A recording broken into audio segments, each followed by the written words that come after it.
Hello and welcome back to Life by Design. Karyn here. If you've been in a space of transformation, preparation, or even hibernation as you prepare to get to that next level in your life, listen up because I want to give you a couple of tips on how to maximize this transitional time. One of the ways to sort of turn up or amplify the possibilities in your favor is to start embodying the energy of what you want. I talk to so many people who aren't even really sure what they want.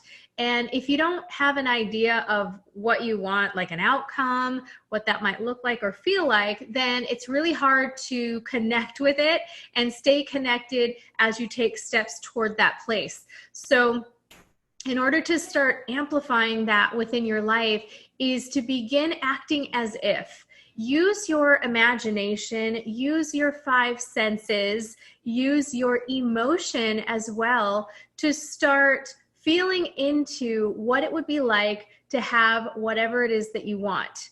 It could be a relationship, it could be an ideal weight, it could be a state of being, it could be a certain place in your career.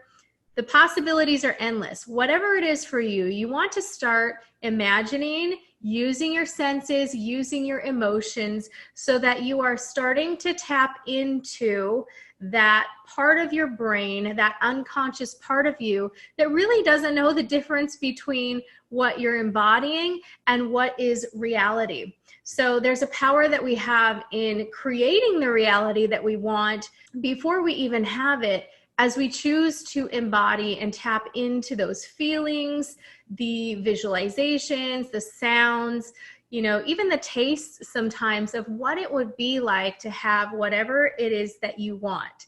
So take this time.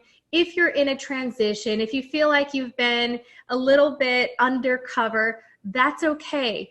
When you exercise your imagination towards a tangible target, it makes it more normal for you. Sometimes what happens when you have a particular goal, it can seem so far out, the gap can seem so wide. And to begin to close that gap energetically is to start to build those new neural networks in your brain, the new sensations in your subtle energy, so that new reality is a part of you before it actually shows up in your life. When we look at the energy you embody and how that impacts your future and how the events line up for you, this is a simple way to start taking ownership and really feeling into what that would be like. And as you do so, you are co-creating that reality, which is so exciting.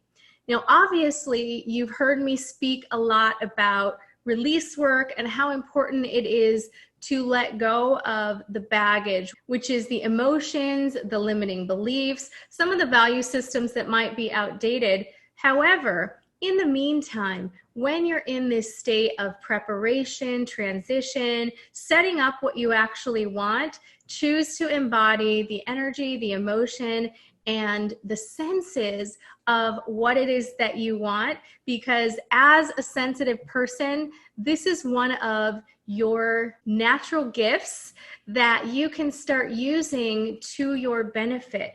Really optimize that and have fun with it.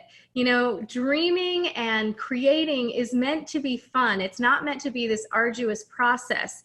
So if you've kind of been in that state where you feel like it's been a lot of work, I encourage you to open up the possibilities by stepping into that dream space, that imaginary place within you that will unlock these possibilities and show you what that might look or feel like, because then you have more of a tangible idea of what that will be like. And you can even start to act as if, what would a person that has this new reality look like? What would they sound like? What would they say? What are some of the thoughts that they would have?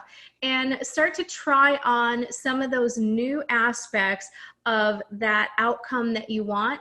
Daydreaming into what you want is a helpful exercise, a fun exercise to familiarize you with what your new life is going to be like when you have it.